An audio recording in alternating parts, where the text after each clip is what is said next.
Welcome back. One of the best commodities going that has not received a lot of attention is uranium. It is seeing a sharp run-up in prices due to a damaging flood at a major Canadian mine last week. Joining me now to talk about taking your portfolio nuclear in our hot commodities segment today, James Bambro. He's market strategist for Sprott Asset Management in Toronto. Good to have you with us, sir. Welcome. Thanks for having me, Maria. First, talk about the news of the day. How damaging was the flood, and how much capacity do you think that took out of the global uranium market? Well, basically, the Cameco Cigar Lake mine was supposed to come on in 2008, start producing around 7 million pounds and scale up to 18 million pounds by 2010.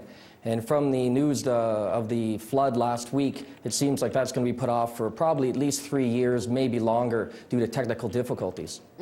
That's about 10% of global uranium consumption. So do you think that prices continue moving higher as a result of that? Give me the implications from an investment standpoint. Well, from an investment standpoint, basically, the loss of this mine is equivalent to the oil market losing Saudi Arabia. The market was already in short supply, and that's why the uranium price has risen from $7 a few years ago up to $60 this past week. But this new impact on the uranium market is going to drive prices, I think, to $75 by year end, possibly test the inflation-adjusted highs of 110 to 120 by next year. So what do you, I mean, can you actually buy into it? I mean, how, from an investment standpoint, does someone participate in this? Well, what we've done is we've gone around the world and invested in companies with large resources of uranium that were discovered and proved up back in the last uranium bull market. And we anticipate that these companies are going to be bringing on supply and be able to take advantage of these high uranium prices. And are there funds that are invested in uranium in particular so that perhaps you can do it through the producers? Well, our various funds have, on average, between 6 and 10% exposure to uranium equities. I see. And you're doing it through the companies that are the producers here. Give me a sense of specifically how it's done.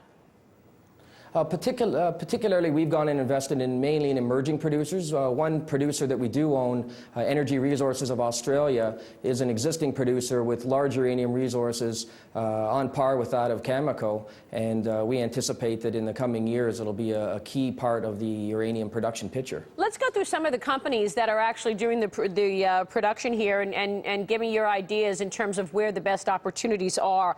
We've got Energy Resource, Strathmore, Energy Metals, Cameco, SSXR, Uranium Limited. These are, some of them are actually trading on U.S. exchanges as well, right? I mean, these are not necessarily only Canadian trades, or are they all in Toronto?